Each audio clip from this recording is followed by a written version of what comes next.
Nós estamos falando sobre avivamento. Nesta noite eu quero tomar como base o texto de 1 Reis, no capítulo 18. Capítulo 18, nós vamos ler o versículo 22 até o versículo de número 24. E depois vamos ler o versículo 36 até o versículo de 39. Depois também vamos ler Evangelho de Marcos.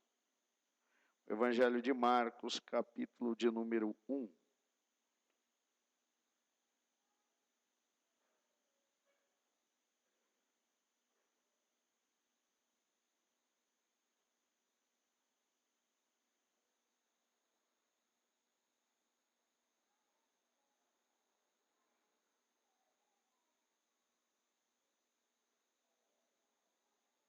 Amém? Primeiro livro dos Reis, capítulo de número 18. Nós vamos ler o versículo 22 até o versículo 24. Depois o 36 até o versículo 39. Diz-nos assim, irmãos: Então disse Elias ao povo: Só eu fiquei por profeta do Senhor. E os profetas de Baal são 450 homens. Deem-se-nos, pois, 2 bezerros, e eles escolham para si um dos bezerros, e o dividam em pedaços, e os ponham sobre a lenha, porém não lhe metam fogo. E eu prepararei o outro bezerro, e o porei sobre a lenha, e não lhe meterei fogo. Então invocai o nome do Senhor Deus, e eu invocarei o nome do Senhor. E há de ser que o Deus que responder por fogo, este será Deus. E todo o povo respondeu e disse: É boa esta palavra. Versículo 36. Sucedeu, pois, que, oferecendo-se a oferta de manjares, o profeta Elias se chegou e disse: Ó Senhor, Deus de Abraão, de Isaque e de Israel, manifeste-se hoje que tu és Deus em Israel, e que eu sou teu servo, e que conforme a tua palavra fiz todas estas coisas. Responda-me, Senhor, responda-me, para que este povo conheça que tu, Senhor, és Deus, e que tu fizeste tornar o seu coração para trás. Então caiu o fogo do Senhor, e consumiu o holocausto, e a lenha, e as pedras, e o pó, e ainda lambeu a água que estava no rio. O que vendo todo o povo, caiu sobre os seus rostos, e disse: Só o Senhor é Deus, só o Senhor é Deus. Amém, irmãos? Também Evangelho de Marcos, capítulo 1. Nós vamos ler do versículo 1 até o versículo de número 8. Amém? Diz-nos assim: princípio do Evangelho de Jesus Cristo, Filho de Deus. Como está escrito no profeta Isaías: Eis que eu envio o meu anjo ante a tua face, o qual preparará o teu caminho diante de ti. Voz do que clama no deserto: preparai o caminho do Senhor, endireitai as suas veredas. Apareceu João batizando no deserto e pregando o batismo de arrependimento para a remissão de pecados. E toda a província da Judéia e todos os habitantes de Jerusalém iam ter com ele. E todos eram batizados por ele no Rio Jordão, confessando os seus pecados. E João andava vestido de pelos de camelo e com um cinto de couro em redor de seus lombos. E comia gafanhotos e mel silvestre. E pregava, dizendo: após mim vem aquele que é mais forte do que eu, do qual não sou digno de, abaixando-me, desatar a correia das sandálias. Eu, em verdade, tenho-vos batizado com água. Ele, porém, vos batizará com o Espírito Santo. Amém, meus irmãos? Bendito seja o nosso Deus. Meus irmãos, os irmãos notem que para que nós venhamos viver um avivamento, é necessário que nós participemos de algumas coisas que Deus requer de cada um de nós e da tua igreja no tempo em que vivemos.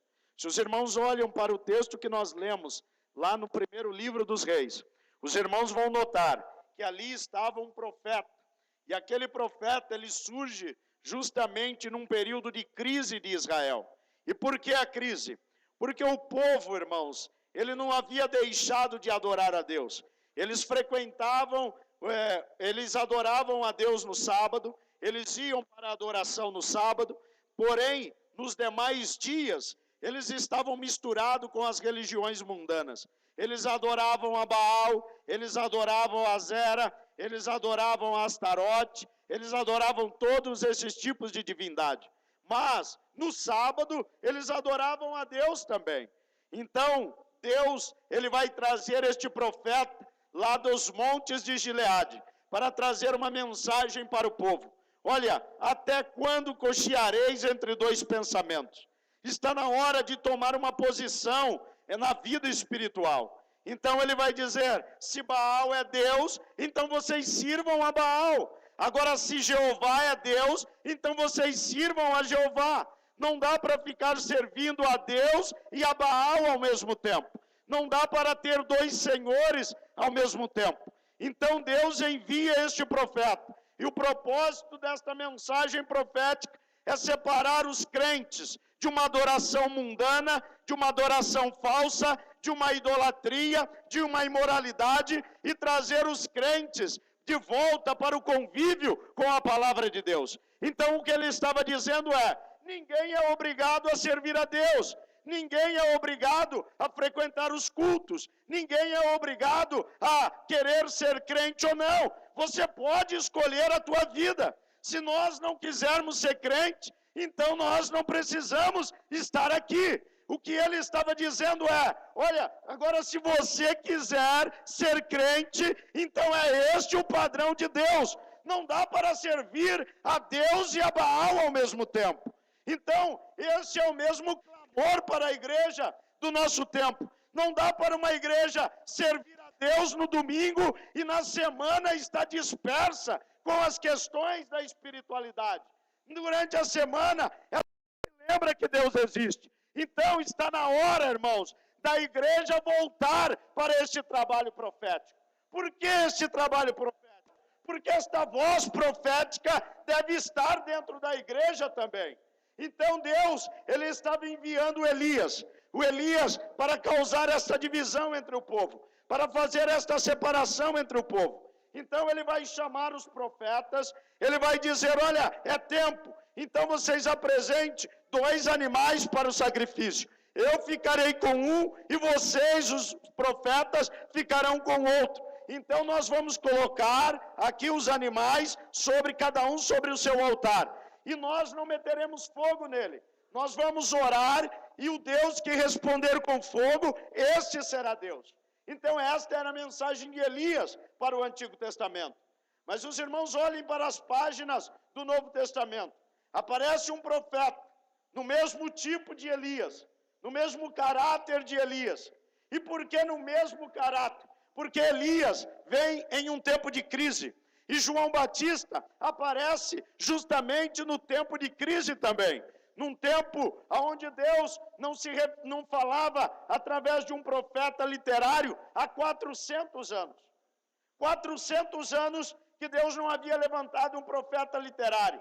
Onde, segundo alguns pensadores, a revelação havia se encerrado no ano 397 a.C.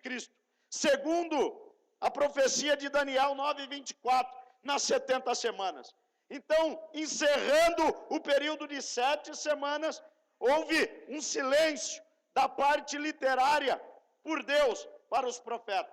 Então, depois de 400 anos, um período de crise, um período de confronto entre as dinastias, os asmoneus, a divisão, o surgimento dos fariseus, dos saduceus, dos essênios, possivelmente dos zelotes naquele período. Grupos revoltosos, rebeliões, onde o povo queria tomar a religião através da força, onde o povo queria voltar a uma convicção religiosa sem o Espírito Santo, mediante a sua força e mediante o conhecimento, as liturgias, as tradições, os padrões criados pelos próprios fariseus. Uma religião morta sem Deus, uma religião sem o Espírito Santo, uma religião que eles queriam impor às pessoas, mas sem nenhuma demonstração de poder. Era isso que eles estavam querendo trazer para aquele tempo. É semelhante ao tempo em que nós estamos vivendo. Igrejas e mais igrejas, denominações e mais denominações, nós vemos neste tempo do fim. Mas qual é o propósito delas? Muitas delas não estão com o propósito de pregar mais o Cristo, de anunciar a tua vinda, de tratar o pecado das pessoas, de denunciar a prática pela qual elas estão vivendo, a maneira errônea na qual nós estamos vivendo, e esta maneira não agradando a Deus. Mas a religião moderna tenta maquiar estas coisas, tenta aceitar o pecado dentro da igreja, tenta aceitar o mundano, sem tratar a vida dele, para que ele possa glorificar a Deus. É esse o tempo em que nós estamos vivendo. Os irmãos olhem para Jesus. O jovem rico foi até Jesus e disse para ele: bom mestre, o que devo fazer para herdar a vida eterna? E Jesus disse para ele: conheces o mandamento? E a resposta dele para Jesus foi: não matarás, não roubarás, não dirás falso testemunho. Não, tudo isso eu conheço. Eu tenho praticado isso em toda a minha vida. Então Jesus disse para ele: então apenas uma coisa te falta.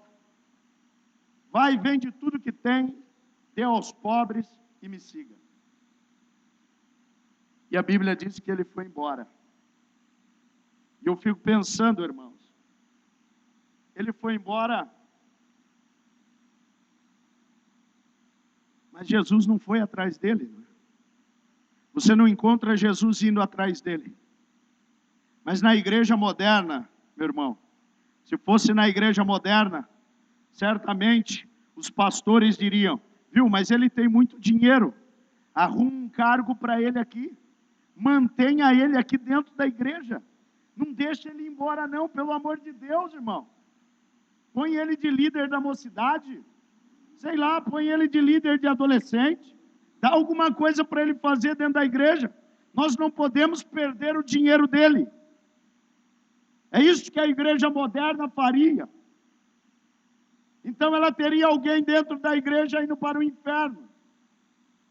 Mas Jesus deixou que ele fosse, porque ele não estava disposto a viver a vida que Jesus propunha para ele.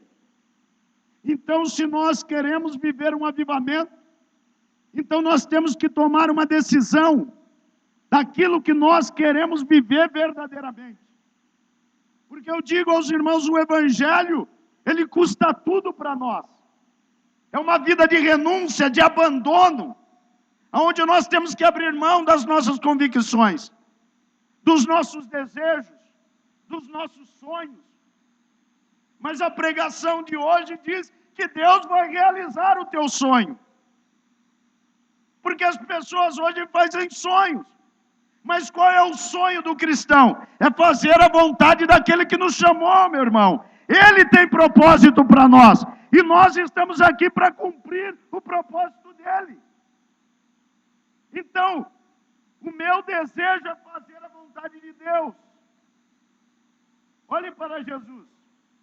Ele disse: a minha comida é fazer a vontade do meu Pai. Era isso que ele estava dizendo. Ou seja, as minhas convicções, as minhas vontades, os meus desejos, isso pouco importa. O que importa é glorificar a Deus. Então, por isso que eu estou dizendo que o Evangelho é um preço alto. Se nós formos querer viver esta vida verdadeiramente. Mas os irmãos notem que Deus manda sempre uma mensagem profética antes de produzir alguma coisa. Para Elias, ele veio e trouxe aquela mensagem, viu? É tempo de nós nos separarmos, meu irmão. É tempo de nós escolhermos quem queremos servir. É tempo de nós tomarmos uma posição diante de Deus. Nos tempos do Novo Testamento, Deus enviou João Batista como Elias, para dizer para aquele povo, viu? Arrependei-vos porque é chegado o reino de Deus. Ele está prestes a aparecer. Quem? Aquele que é mais poderoso do que eu. Aquele que é antes de mim. Aquele que não sou digno de abaixando, amarrar as tuas sandálias, desatar as tuas sandálias. Ele estava dizendo. Mas porque Jesus estava prestes a aparecer naquele cenário. E hoje, meu irmão, será que a igreja ainda acredita na vinda de Jesus Cristo? Será que a igreja moderna acredita que logo, logo Ele estará aparecendo neste horizonte? Será que a igreja ainda tem esta esperança? Será que ainda a igreja está vivendo apoiada na vinda de Jesus? Então, se a igreja está apoiada nisso, ela tem que ter a mensagem para avisar este mundo dessas coisas. Porque antes que ele rompa no horizonte, então ele vai derramar a tua chuva neste tempo do fim. E a igreja tem que ter essa mensagem profética. A igreja tem que ser a portadora desta mensagem, como Elias, como João Batista.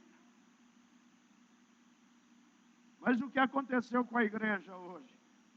A mensagem dela não é mais como a do Elias, não é mais como a do João Batista, porque aquela mensagem era muito dura, não é, irmãos? Olhe para Elias, que mensagem dura, viu? Vamos separar isso. E aqueles profetas idólatras que corrompiam o povo, ele matou todos. Aquela rainha Jezabel se levantou contra ele. A mensagem dele afrontava o pecado da nação. Não era o pecado de uma pessoa. Era o pecado da nação inteira. Então, aquela mensagem era uma mensagem que incomodava os reis, que incomodava os sacerdotes da época. Era uma mensagem que incomodava o povo, porque denunciava a maneira em que eles estavam vivendo. E ninguém quer isso, não é? Nós queremos que as pessoas digam para nós, viu, tá bom assim, nossa, como Deus te ama, como você vai ser abençoado. É isso que nós queremos ouvir. Mas aquele homem tinha uma mensagem que incomodava o povo. Incomodava, era como João Batista. Você olha para os religiosos do tempo de João Batista, eles estavam lá, eles frequentavam as sinagogas, eles iam para o templo, eles liam a Bíblia, eles sabiam tudo. Mas João Batista estava dizendo para eles, viu? Está posto o machado na raiz da árvore. Não vai dar para vocês ficarem escondendo mais atrás da religião. Deus vai tirar tudo isso. Ele vai expor tudo. Então, aqueles que entendiam a mensagem do João, então se arrependiam e iam para o batismo, para a remissão dos pecados. Mas aqueles que não entendiam, aqueles criticavam João Batista, aqueles falavam mal do João Batista, porque denunciavam a sua maneira de viver. Olha quando ele diz para o Herodes, olha, não tinha lícito tomar a mulher do teu irmão, porque ele ainda está vivo. Mas aquilo, irmãos, causou naquela mulher adúltera um ódio tão grande que ela pediu a cabeça do profeta, porque criou nela um ódio. O que ela estava dizendo é: nós não queremos alguém que denuncie o nosso erro, nós não queremos, e ninguém quer, irmãos. Só tem uma pessoa que está interessado em que nós confessemos os nossos pecados e deixemos ele e nos arrependamos. E este um se chama Jesus Cristo, porque ele morreu por nós. Ele morreu pelos nossos pecados. Mas o ser humano, ele é acostumado, irmãos, a ter uma vida massageada, porque o teu ego fala mais alto, não é? O teu eu. Quem de nós não gosta daquele elogio, não é? Aquele ego massageado. E quando alguém nos critica, então é claro, irmãos, nós ficamos todo irritadinhos, né? Todo estressadinho, todo mimadinho, é assim. E isso acontece com todos nós. Irmãos, mas se alguém vem e diz: olha, pastor, que mensagem poderosa que o senhor pregou, hein? Logo, irmão, nós já ficamos todos exaltadinhos, né? É mesmo, irmão? Deus falou com você? Aleluia. Né? Mas se alguém critica, então, não, aquele irmão não é de Deus. Aquele irmão lá não é de Deus. Né? Só eu sou de Deus. É assim que nós nos portamos. Porque nós não queremos que ninguém nos critique. A nossa carne, nós queremos que ela seja massageada. Mas eu digo, irmão, se Deus vai nos usar neste tempo do fim, então Ele tem uma mensagem profética para nós. E esta mensagem é este tratar de Deus para com as nossas vidas. Ninguém escapava. Quando Elias desceu do monte, ele estava para tratar com todos ali. Com os pecados do povo, com o pecado do rei, com o pecado da rainha, com os pecados dos sacerdotes. Ele estava dizendo: olha, nós vamos acabar com isto neste dia. Porque o Deus que responder com fogo, então Ele vai causar esta separação. Se Baal é Deus, então vocês continuam servindo a Ele. Agora, se Baal não é Deus, então vocês abandonem e sirvam ao Senhor.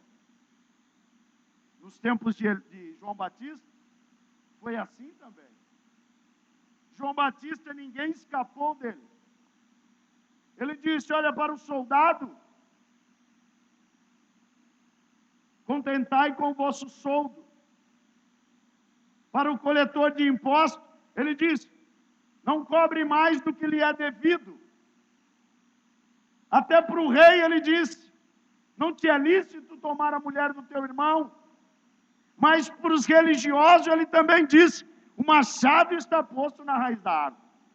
Ele estava dizendo: olha, eu estou tratando todos os pecados que há na nação. Então é necessário que se arrependa, porque ele está vindo aí. E eu estou batizando com água, mas ele está vindo para vos batizar com o Espírito Santo e com fogo. Esta era a mensagem dele. Eu penso que neste tempo, irmãos, Deus quer levantar a igreja com esta mensagem profética. Uma mensagem, não uma mensagem para fazer dos crentes mais carnais do que eles já são. Não é? Você olha para os crentes modernos, e antes deles aceitarem a Jesus, eles nem eram tão carnais. Mas parece que depois que eles começaram a vir para a igreja, eles se tornaram mais egoístas e carnais ainda. Quando eles estavam lá no mundo, eles eram mais simples, mais humildes. Não se preocupavam tanto com as questões da vida. Mas parece que depois que eles vêm para a igreja, com a mensagem moderna que está sendo pregada, eles acham que eles são as melhores pessoas do mundo. Não, eu sou escolhido de Deus.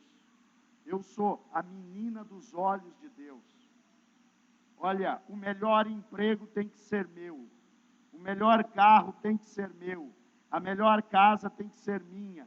Tudo dele tem que ser melhor agora. Mas quem disse que isso é evangelho? Jesus não nos ofereceu isso aqui na terra. Mas os crentes agora vêm com esta mentalidade. Então eles se tornam mais arrogantes dentro da igreja do que lá fora. Então, o egoísmo brota no coração dos crentes com esta mensagem mundana que está sendo pregada neste tempo. Então a igreja que teria que ter esta voz profética, ela tem uma voz de Jezabel, que leva as pessoas a se envolverem com a idolatria, se envolverem com a imoralidade. A mensagem hoje da igreja é esta mensagem. Uma mensagem como a de Jezabel. Então a igreja precisa tomar consciência disso e voltar para o evangelho urgentemente. E ter a mensagem novamente que Deus espera. Uma mensagem que trata os crentes, que faz com que os crentes se coloquem no seu devido lugar. Que eles entendam que nós não somos melhores do que o mundano lá fora. Que nós não temos diferença nenhuma deles lá fora. A única coisa que aconteceu conosco é que nós entendemos a graça de Deus e estamos aqui por causa da tua misericórdia. Mas por que nós somos melhores do que eles? E é só nos deixar que nós vamos nos tornar tão pecadores como eles. A questão, irmãos, é que Deus abriu os nossos olhos. E nos nossos olhos abertos, nós podemos ver o Cristo e entender o quão pecador nós somos. Mas a igreja hoje está entendendo errado. Quando ela olha o Cristo, ela não entende o quão pecador nós somos. Nós entendemos que nós agora temos que ter o melhor, possuir o melhor, ganhar o melhor. E a mensagem profética da igreja deve ser a de Elias, a de João Batista. E é certo que nós teremos o mesmo curso deles. Elias não era um homem querido do povo, não é? Os irmãos vejam, o rei queria matá-lo. Olhe para João Batista, foi decapitado. Mas a igreja de hoje quer ser aceita pelo mundo. Ela quer que o mundo aceite ela. Não, nós somos amigos do mundo.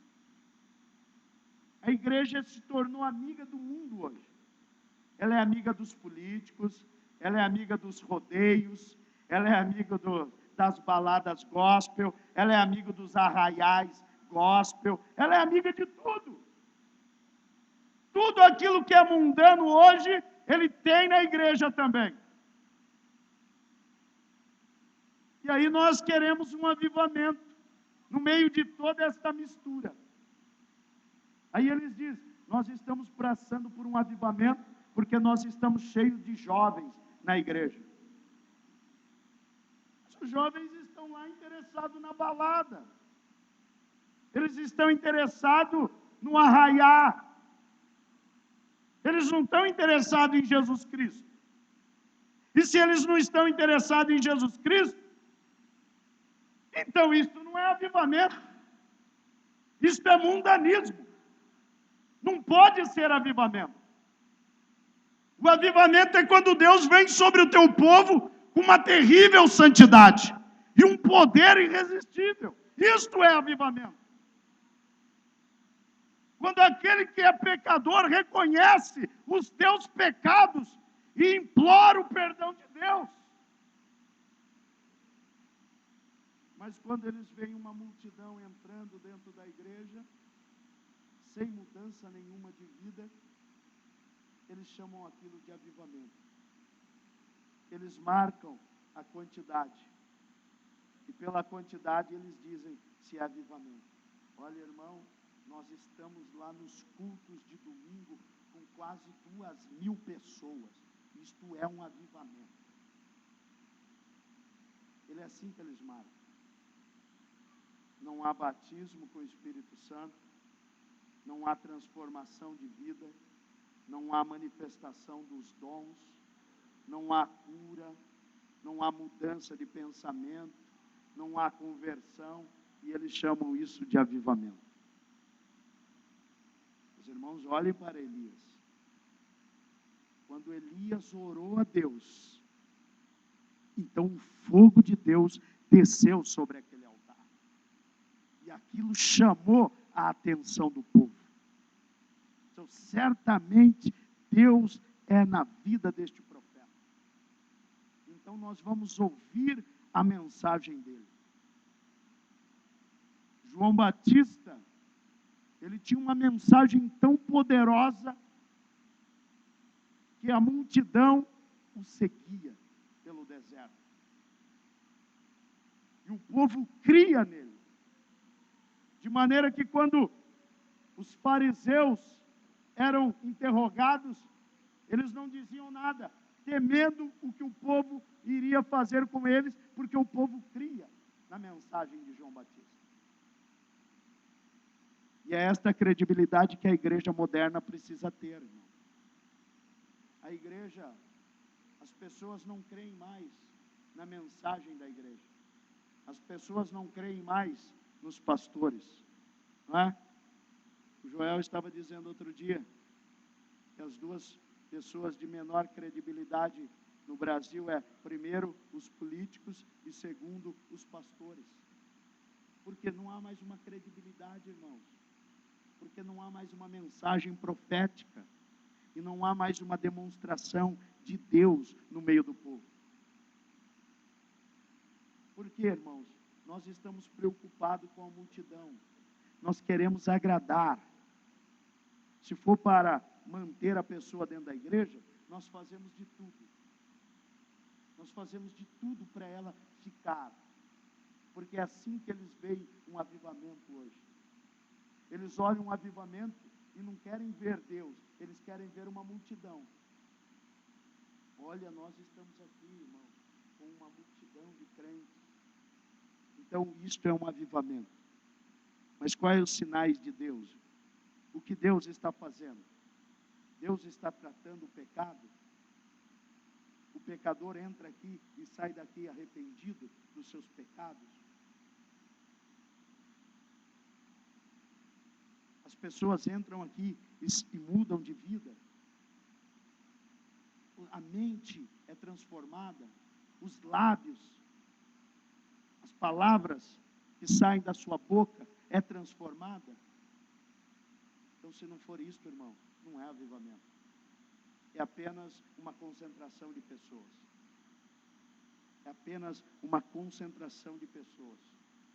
Mas Elias estava preparando um caminho. Ele estava purificando o povo, separando o povo, fazendo um altar para Deus, porque Deus estava prestes a derramar uma chuva.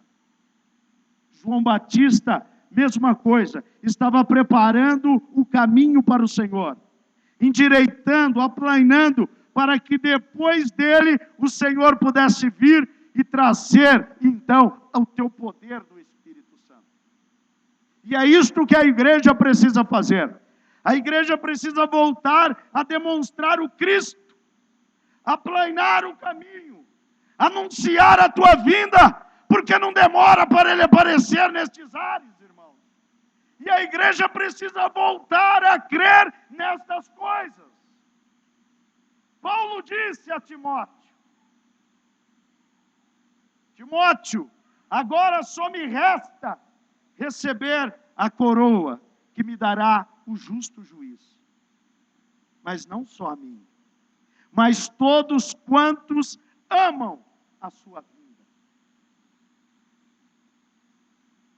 E este tem sido o grande problema da igreja.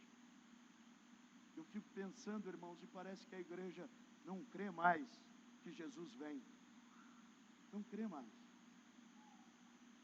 Eu estava conversando com uma pessoa alguns anos atrás, e ela disse: eu sou desta denominação desde o dia em que ela foi fundada. Ela estava dizendo. E ela disse: no dia em que esta denominação foi fundada, não é esta denominação, né? Essa só tem um ano. Mas esta denominação que ela estava dizendo tem 39 anos. Foi fundada em 1975. Um ano depois de eu ter nascido. Então ela estava dizendo: naquele tempo, o meu pastor, ele não acreditava, ele não alugava, ele não construía templos, ele não construía igrejas, porque ele acreditava na vinda de Jesus. Então ele alugava. Dizia: não, vamos alugar. Não precisamos construir grandes templos. Era isso que ele dizia. Mas hoje, depois de 39 anos, ele construiu um monumento em São Paulo, copiando o de Salomão. Aquele de Salomão, ele era símbolo, irmão. Tudo nele era símbolo do Cristo.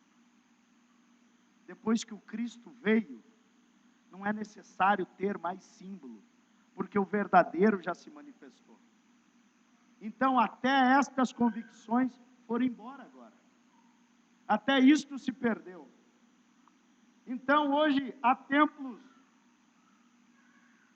enormes, porque agora a convicção é outra. E aquela convicção de que Jesus vem? Eu não estou dizendo que está errado, pelo contrário. Não é?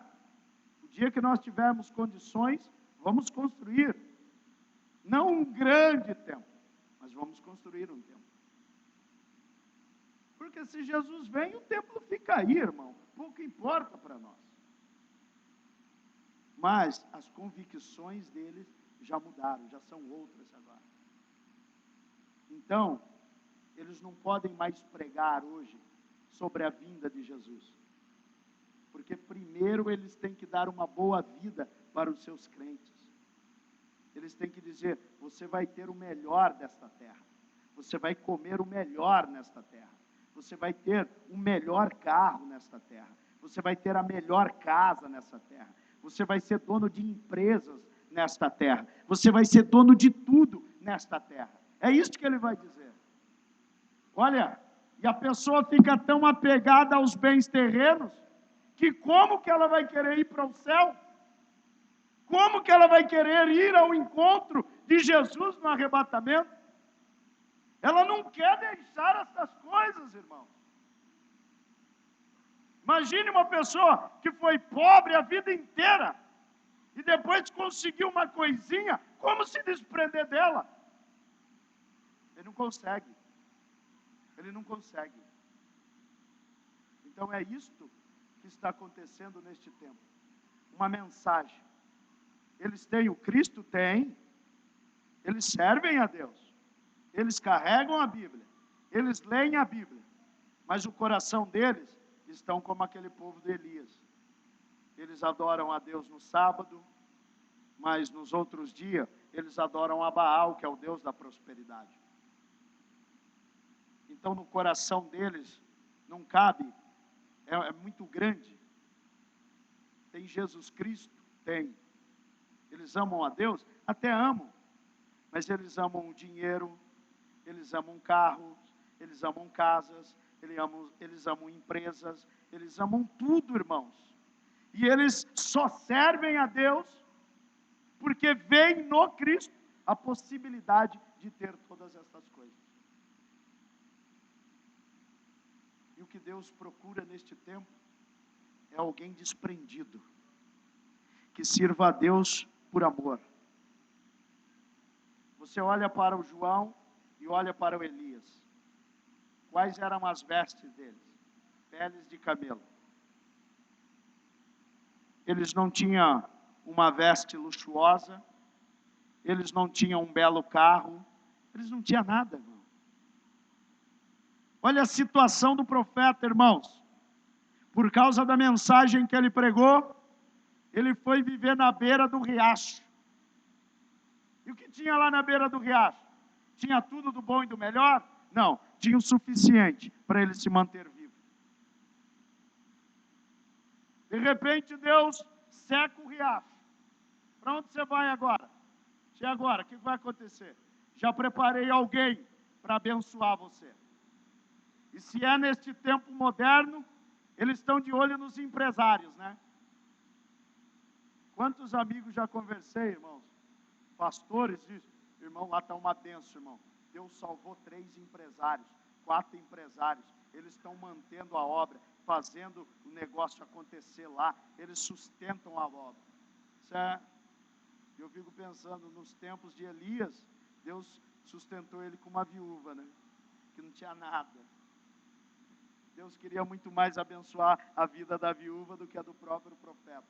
O profeta tem que aprender a viver na dependência de Deus. A viúva, ele tinha um compromisso de cuidar. E a igreja hoje não. Ela calcula, não é o dinheiro. Olha, se nós tivermos 200 pessoas, praticamente vai entrar tanto por mês. É assim que é calculado hoje. Então, por isso, nós precisamos ganhar alma. Ganhar almas e mais almas. Por quê? 200 almas dá uma receita para nós de tanto. É tudo calculado. E não há um amor pelas almas. Há um amor por aquilo as almas vão trazer. Elas vão trazer dinheiro, vai trazer missões, vai trazer arroz, vai trazer feijão, vai trazer tudo isso. É isso que eles estão de olho. Eles não olham um pecador se arrependendo no altar, pedindo perdão e alguém ingressando no reino de Deus. Eles são diferentes de Deus. Porque Deus não olha o teu bolso na hora do altar. Ele olha o teu coração. Por isso Jesus disse, se você tem alguma coisa contra o teu irmão, vai e conserta primeiro com ele. E depois você vem trazer a tua oferta. O que Deus estava dizendo é, antes da tua oferta, arrume a tua vida. Mas hoje em dia não. Continue com a tua vida assim mesmo. Apenas traga o dinheiro. É como o Êxodo 32, não é? Viu? Dê-nos o teu ouro, que eu te darei um Deus. Tira o ouro aí, que nós vamos dar um Deus para vocês. E assim Arão fez o bezerro de ouro. E isto não é avivamento, irmãos. Isto é uma tragédia. Então o que nós precisamos, igreja? Ouvir a mensagem do profeta. Quem? Eu não, eu não. A mensagem da Bíblia. Que ninguém pode servir a 2 senhores. É tempo de nós colocarmos em nós as convicções verdadeiras. Colocar Deus novamente no centro da nossa vida. Nos agarrarmos a Ele. Vivermos para Ele. Ouvir a voz dEle. E nos separar de tudo aquilo que é contra a tua vontade. E entrarmos no propósito de Deus para a igreja. E a igreja então terá uma mensagem profética. A igreja então terá o fogo de Deus consumindo os sacrifícios no altar. E preparando, irmãos, para a grande chuva que Deus está prestes a mandar. Depois de Elias ter orado, ele disse para Acabe, aparelhe o teu carro, vai embora, porque Deus vai mandar uma grande chuva. O que ele estava dizendo é, Acabe era o símbolo do pecado. Ele estava dizendo, a chuva de Deus vai vir e vai lavar esta nação, vai purificar esta nação, e você não vai poder continuar aqui com esse tipo de vida para Acabe. João Batista estava dizendo a mesma mensagem para o mundo da tua época, e a igreja deve tomar este mesmo curso. Os pregadores devem voltar a pregar sobre Jesus Cristo. Pregar que Jesus Cristo está prestes a voltar para buscar um povo. Esta é a mensagem. E se nós queremos viver um avivamento, nós temos que voltar para este evangelho. Avivamento não vem com uma campanha bem organizada, não é? Há anos atrás nós víamos as igrejas fazendo a sua propaganda. Este é o ano do avivamento. O ano do avivamento. E como eles estavam esperando o avivamento? Sem oração, sem santificação, sem leitura da palavra. Eles estavam esperando acontecer um avivamento. Na verdade, irmãos, aquilo era uma morte. Não é? Nós podemos dizer, este é o ano do avivamento. É, mas quem diz? É eu ou você, ou Deus, quando é o avivamento? Não, este é o ano disso, este é o ano daquilo. Eu digo para os irmãos, este é o ano de nós nos arrependermos e nos agarrarmos a Deus. E o ano que vem? Mesma coisa, o ano de nos arrependermos e de nos agarrarmos a Deus. Porque eu não sei em que ano que ele vem, mas no dia em que ele vier, ele pode encontrar uma igreja arrependida e buscando a Deus a todo tempo. Aí sim, nós estaremos à beira de um avivamento. Quando as convicções forem mudadas, quando nós olharmos e vermos quão falho nós somos. Enquanto nós estivermos, irmãos, cheios de si, achando que somos os bons, achamos que somos ainda crentes, achamos que somos os mais crentes do mundo, então isto é uma tragédia, irmão. Porque o padrão é Jesus Cristo. E se nós não alcançamos Ele ainda, então é sinal que nós temos que continuar buscando, nos arrependendo e buscando mais e mais a Deus. Amém, meus irmãos? Vamos estar em pé, vamos orar.